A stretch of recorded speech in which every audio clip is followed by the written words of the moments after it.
the Toku Portal podcast for Kaitou Sentai LupinRanger versus Keisatsu Sentai PatoRanger. I am Vashi V, and joining me today are... Dedicate. and Rai. And on this week of Lupin Ranger vs. Pad Ranger, the Pad Rangers grope themselves for an uncomfortable amount of time. Yes, they do. Like, Yeah. caution to the wind, can we just open up with this and get it out of the way? They I mean, take their time. and it's not just once or twice, too. This is like half of the episode is them just fondling themselves. So, for those of you unaware, the monster of the week this time around has the ability to change their gender. And does that to mess with them for some reason. And we just get like a full minute each time of them feeling themselves as they realize that they are now the opposite gender. Even when they're turned back.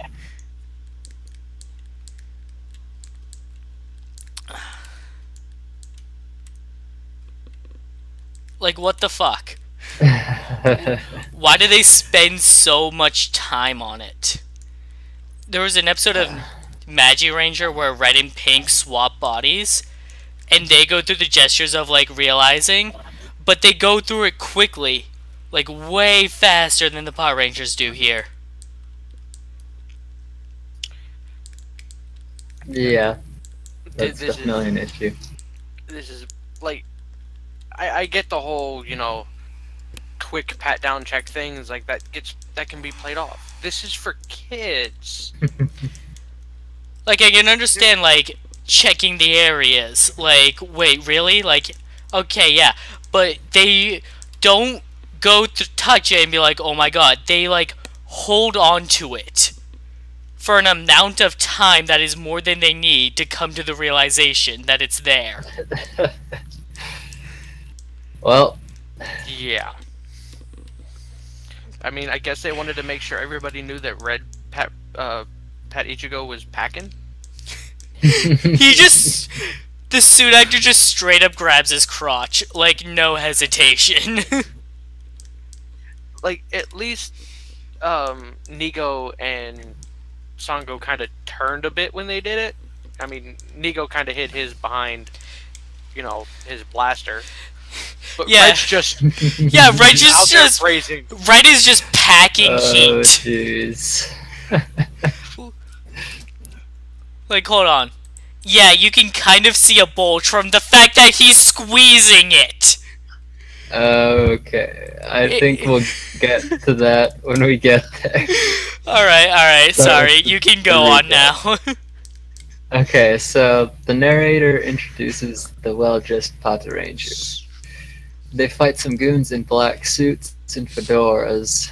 Sakuya slips, the director cuts, and scolds Sakuya. The officers are filming a movie to improve public relations because the Lupin Rangers are still popular in the public's eye. And of course, this is Hilltop's idea. Keiichiro and Tsukasa aren't enthused, but Sakuya is pumped up. He wants to show off their fighting skills and become more popular with the ladies. What a surprise. I'm actually surprised he doesn't directly mention Umika here. Like, I was expecting him to say, like, and imagine what Umika will think of me after this. No, he says the ladies in general. He's Like, keeping his options open. Right. I mean, he's only been out with Umika twice, and well, one of them only really counts as running into her on the street. And part of him is probably aware that she's not into him.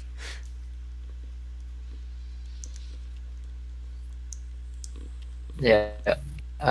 So at Cafe Jureur, Kai explains their new target, the Tokai movie studio, where a lot of people have been hurt. I guess they don't know which ganglar it is, but they know that's where suspicious things are happening. Yeah. During the filming.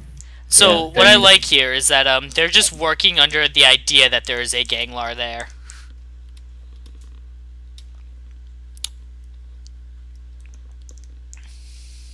Yeah, it would be kind of silly if the thieves always had all the information and the police were kind of just being strung along. Right. It's like even though that this one turns out to be accurate in the sense for the Lupin Rangers, like, it's running off a guess, and kind of like always, the Pat Rangers just happen to be nearby. This is also sets things up great. The Lupin Rangers go to check things out. Oh, the Pat Rangers here? There must be a Ganglar after all. Pat Rangers. Oh, the Lupin Rangers showed up? There must be a Ganglar here. And coincidentally, there was.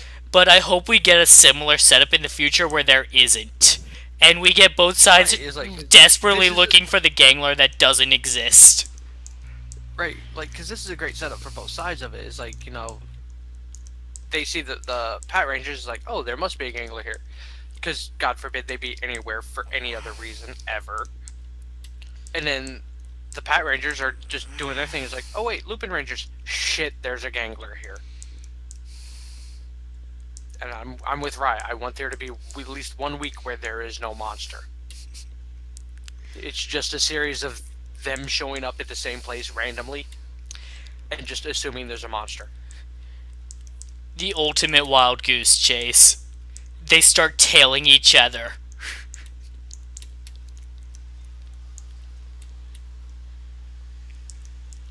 That sounds like it would be good for the recap episode. So let's see. During filming, Keiichiro does horribly, but the director scolds Sakuya. He's surrounded by green light and turns into a woman. And then we get the opening. Yeah, I'm just gonna keep going and then you can give your thoughts. After the opening, we get the episode title, number 11, The Show Must Go On. We get some fun GoPro parkour of the thieves, kind of sneaking around, doing their acrobatics and stuff. Keiichiro and Tsugasa want to stop filming to find the Gangler, but the director refuses. Sakuya refuses to give up as well, and returns in women's clothes and makeup. And they continue filming. Thoughts? Sakuya is a bit too willing to embrace this change. Like, yeah, he's shocked at first, but then he just goes full force with it to continue the movie. And yeah, he has a good reason for it. He's still a bit too eager to just do this. Like, he is unhesitant to put on women's clothes. And not that there's anything wrong with that, like, cross-dressers exist. He hasn't been presented as one so far, so now I'm curious. Like, even if he wants the movie to continue, he should have had some hesitation, right?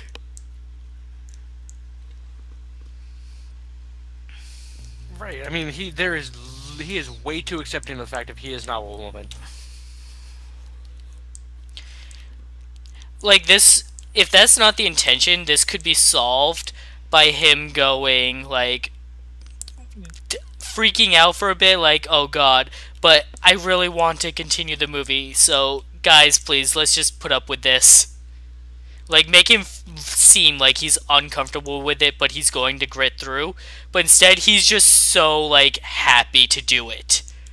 Like, he has no problems whatsoever. This is his life now. Let's move on. Right. It's quite literally, I'm a woman. Guess I'll go buy some dildos now.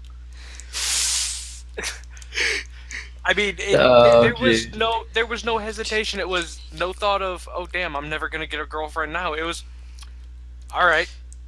Who am I gonna date now? to make my point clear, it is now my headcanon that he is a cross-dresser in his free time. Oh no. It would fit with his more than willingness to get into character. Yes, he was very into character.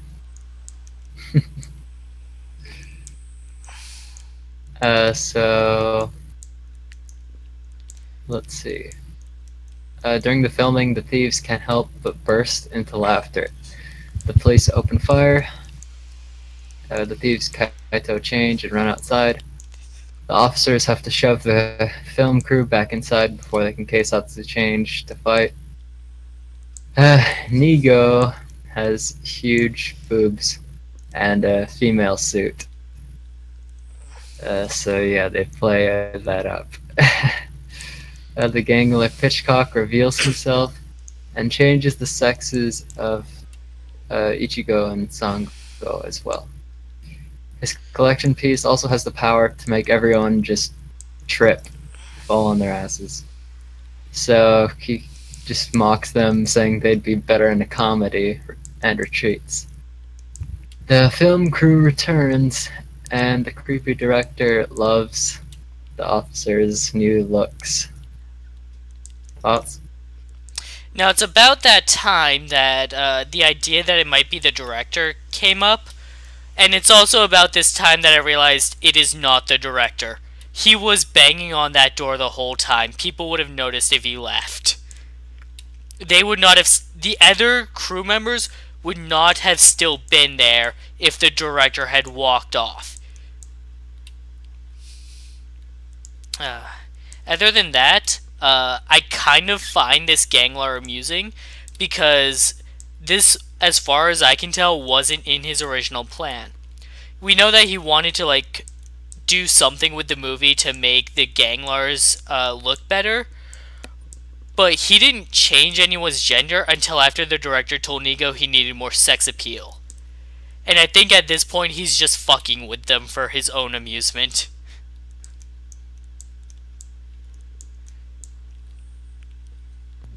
I mean, all in all, that's a good idea. Because at the end, you fuck with them enough, you can either drive them off of the movie or can get them to do really stupid crap, which would be a good way to get them to make a movie making the Gangler look good. But yeah, real quick, what was the monster's name again? I don't remember. Pitchcock. Okay, Pitchcock. Oh my god. Yeah. Okay, No okay, comment. at this point, let's make it clear. This episode was written by a secondary writer. The lead writer may have, offered suggestions for this episode, we don't know, but this was in the hands of someone else. All the brilliant stuff we've talked about in all the episodes up till now, yeah, that's not his work. Well, they did do episode 8 with, I think that was when they were basically trying to lure the thieves into revealing that they're cafe staff. I think they did that one. Well, yeah, that's also the episode where they dressed up Jim Carter as a ganglar with this fake safe. And had Kyrie actually, stop to try and solve the riddle. Not saying that wasn't a good moment. It was certainly more well written than this. Just saying. Yeah. That one at least looks like it passed some checks before it got approved. This one looks like somebody just glanced over at it and went, yeah, okay. This seems like a good idea. It's one of those other tips. Hey, there's monsters, there's suits, there's fighting. Okay, good. Are the characters in character? At least 70%? Yeah, okay. Are we selling the new toy? Okay, awesome.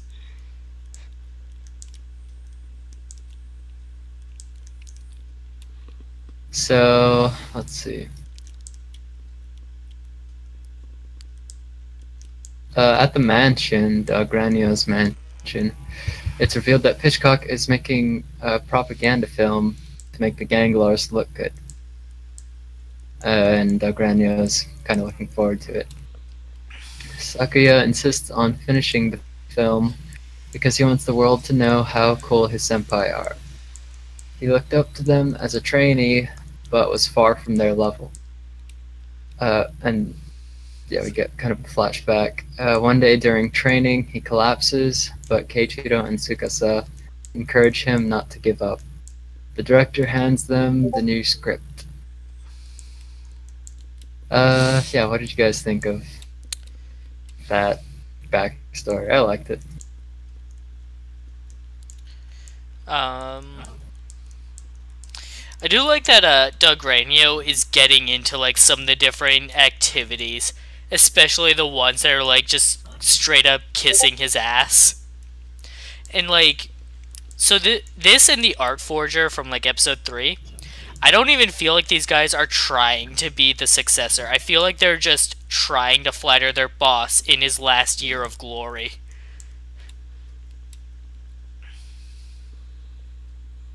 I mean, that's what it feels like. It's like just one of those like, fuck it, I don't care if I'm the boss. I'm just gonna kiss his ass.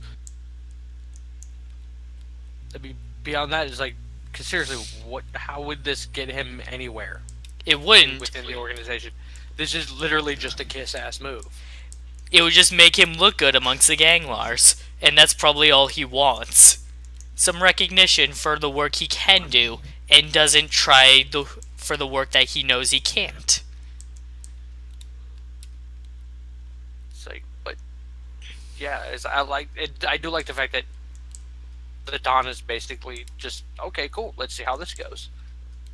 Like he doesn't really give a damn about any of it. He's just having fun in his, soon to be retirement. Yeah, this is my last day on the job. What are they gonna do?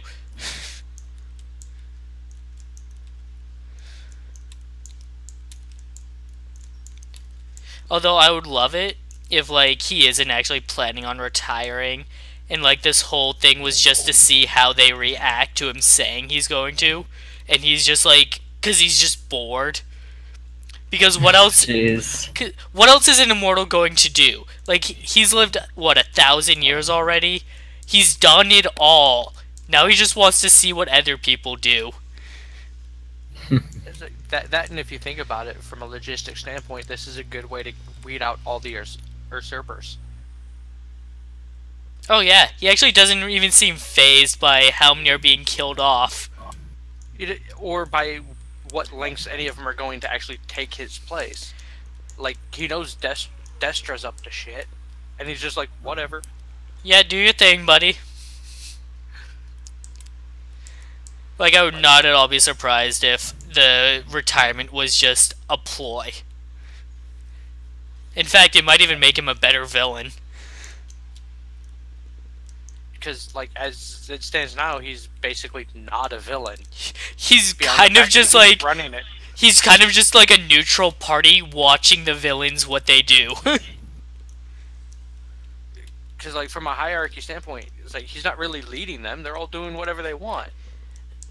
He's quite literally just sitting back and watching. At this point, it doesn't absolve him from being bad, because he's not intervening, but he's not causing anything.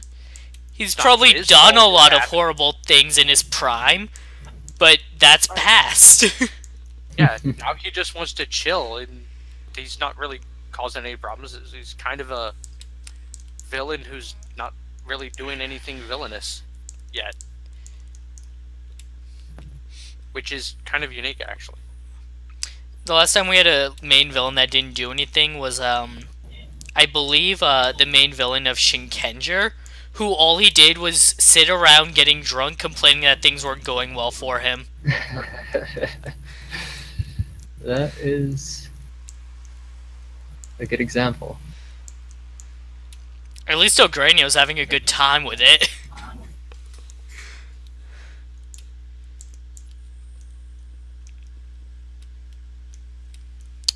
Yep. So let's see.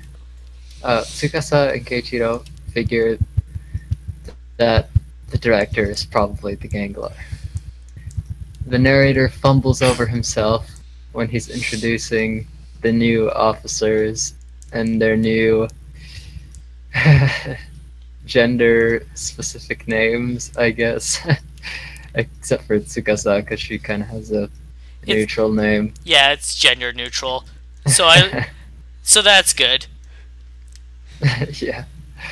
Um, and during their little mock fighting, the grunts reveal themselves as Potamon, as well as the filming crew, except for the director and the cameraman. So Uh, this is Go one ahead. of the moments in this episode that is really well written. The the cameraman doesn't change and doesn't run away. And if you had already guessed that, like, oh, it's not actually the director, then this is your big clue of, hey, it's the cameraman.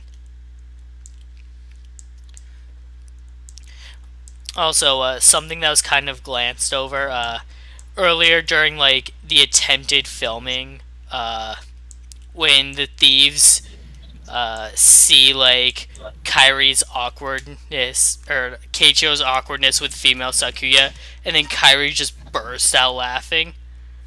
I love that.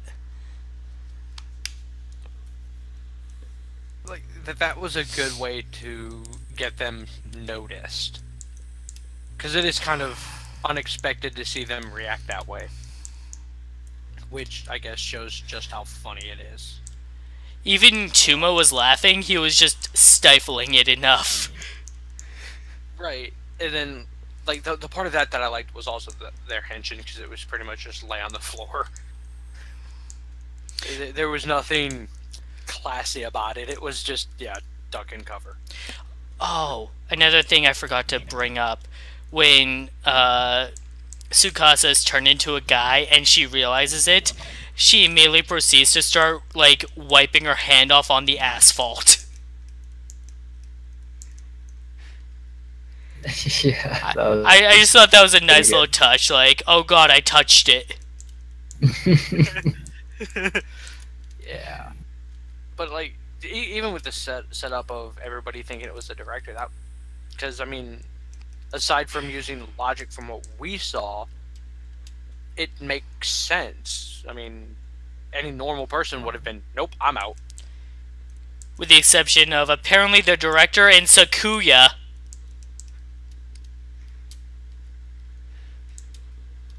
So I mean, it was done very well, and just even the payoff with it being the cameraman, because I mean, he was there too.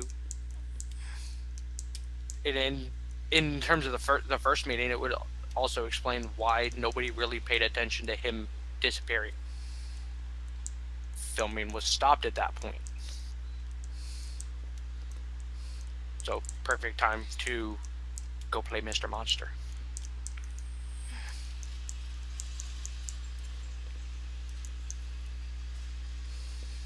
Yeah, but this was kind of the point where I felt it was getting a bit too like after that flashback. I felt like that's where they should have gotten serious, but instead we just go straight into okay, here's the guys in dresses and Tsukasa's wearing a suit. So yeah, it's just the pacing of this episode is kind of weird with the way some of the gags are played out.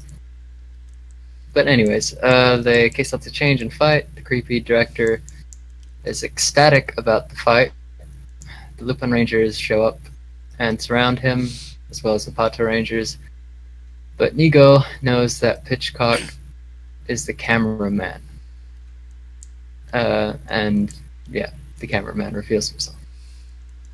The Lupin Rangers use their grappling hook belt buckles to attack Pitchcock from the sky, because you can't make them trip if they're swinging around. They dodge an attack, which returns the PatoRangers to normal. Pitchcock is defeated. Gosh revives him, and it looks like Dogranio really wants to see the movie that he was making. We get the Lupin Kaiser theme.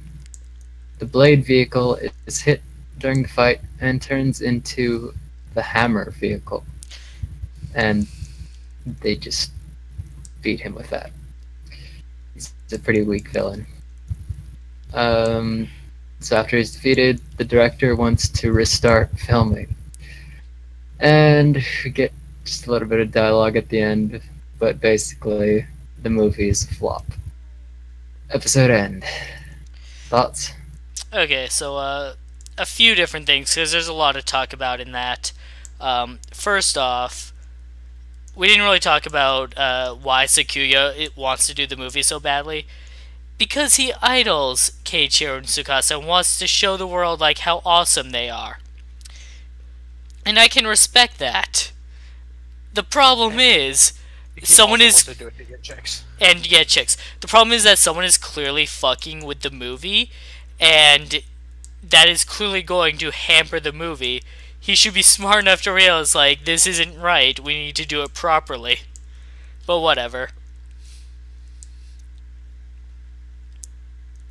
Um, so, Pitchcock's abilities.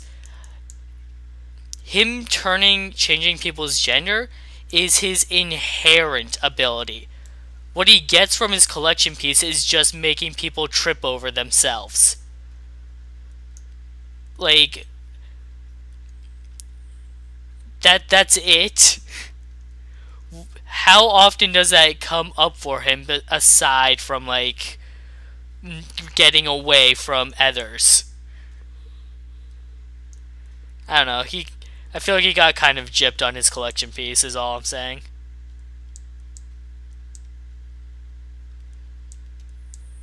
Like, I kind of agree because, like you said, pretty much the only good point of his collection piece would be, hey, I can trip the cops as I'm trying to escape. From turning people into the opposite gender as his crime. Yeah, apparently. I mean, And maybe that's why he became a camera director. He just has nothing else. it's like I can't actually commit crime because you get. Apparently, he's been turning people like Sakuya into it who are just way too comfortable. So he's like, "Fuck it, I'm out. I'm gonna make movies." And I'm gonna sometimes make actors I don't like trip over themselves and get hurt. For laughs. He did it for the lulz. I assume so, because I don't see what other advantage he gained over it. I mean, beyond the whole propaganda point of it, there's really none. Yeah, like, people were already getting hurt before that movie was being filmed, so...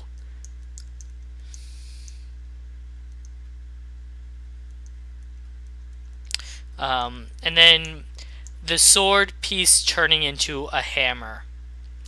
So I'm just gonna come out and say it. When it's in its ship form and the two sides of the hammer are separated, it looks like a uterus. That's all there is to it. In fairness, the sword looks like a penis. Yeah, and so I love the reaction where they're just shocked, like, do collection pieces have genders? I don't know. But the short answer is this one does. And I admit it's a little clever how they did it. I find it hilarious that the next commercial is marketing it as an exclusive toy. Because I see it as them basically selling a toy uterus to kids. That's basically what it is. I mean, they gotta get sex ed from somewhere, I guess. I see no logical reason for this beyond that.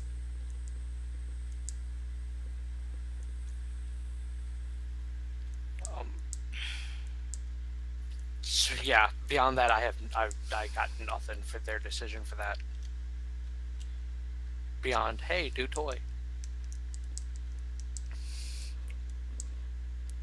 Um, as far as like the actual fight itself in the mech, again, I like that there are actual mech fights. Yes. I can't stress it enough. Even though they're short and not a whole lot of substance compared to what we got almost all last season, at least they're fucking fighting. Not just like form the mech, shoot a laser, done. And honestly, when it comes to like the end of the episode, I actually was hoping for something. Once I saw that they were all sitting around watching the movie, It Yeah, would it have was been funny if unfortunate. it would have showed the cop parts of episode 1. That would have been hilarious with the reaction. Because this show is so phenomenal, it would be nice to just to see them kind of, take the piss out of themselves.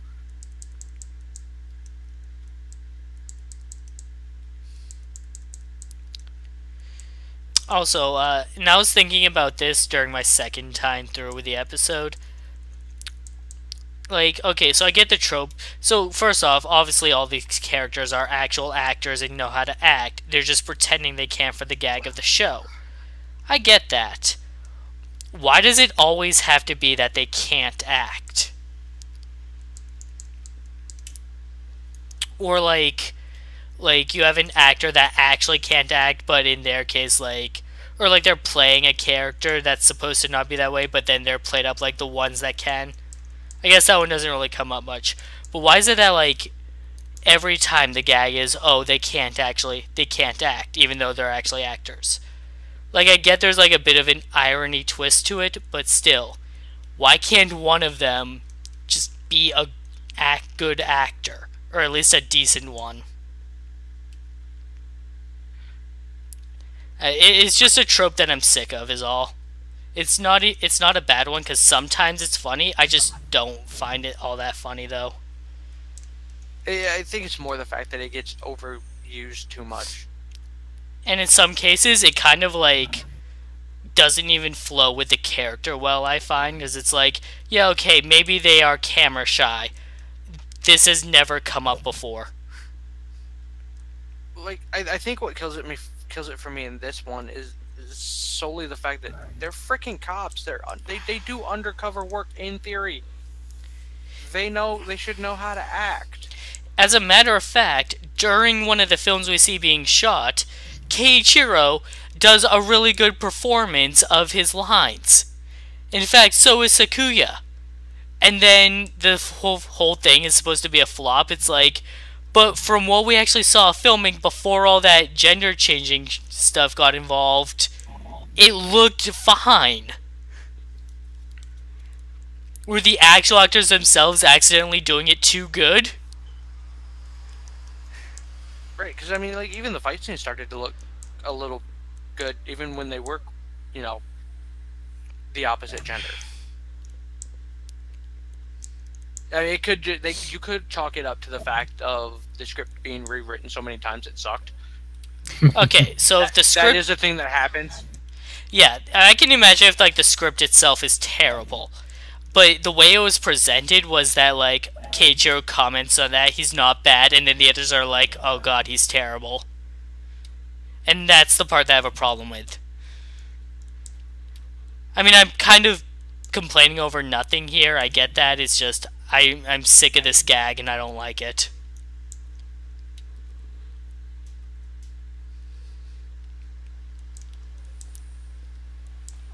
I see your point. It's like it doesn't make a whole lot of sense. But yeah, it was one of those things I just kind of brushed it off at the end of the episode. Yeah, I'm gonna forget about this tomorrow, but still.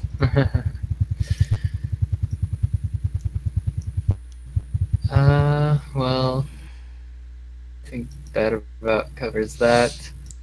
I actually didn't take a look at the next episode preview. What's that all about? I did. I don't remember what it is though. All I know about it is the fact that it's the Pat Rangers mech. Oh, okay. So it's hero character bonds with a child episode. In this case, the hero character is Tuma, and I'm super looking forward to this actually. Yeah, actually, this looks pretty good. And if if the main writer's back on staff, then yeah, it's gonna be a good one. That's definitely what it seems like, or at the very least, he left really good notes for this one. Yeah, we'll see. But overall, our first not super amazing episode, it was still good, but yeah, some of the humor was a bit I guess distasteful, especially for a damn kids show. Come on now. But I'm looking forward to next week. Yeah, like this episode wasn't like character ruining. It wasn't series ruining. It just was a below par episode. Um, Ultimately, it'll just be forgotten into and fade into obscurity. Next week proves to be a really good one, though. Tuma is a really interesting character, and so I'm really interested in seeing how they play this episode out with him. Little kid finds the collection piece, and Tuma has to like bond with him to get it back.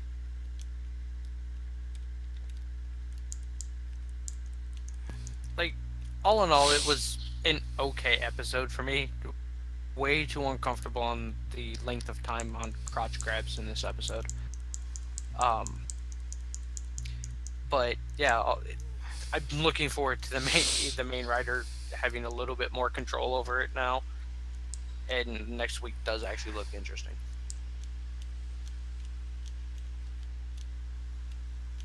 So I guess that is all. Yeah. Alright. Thanks for joining us tonight, everybody.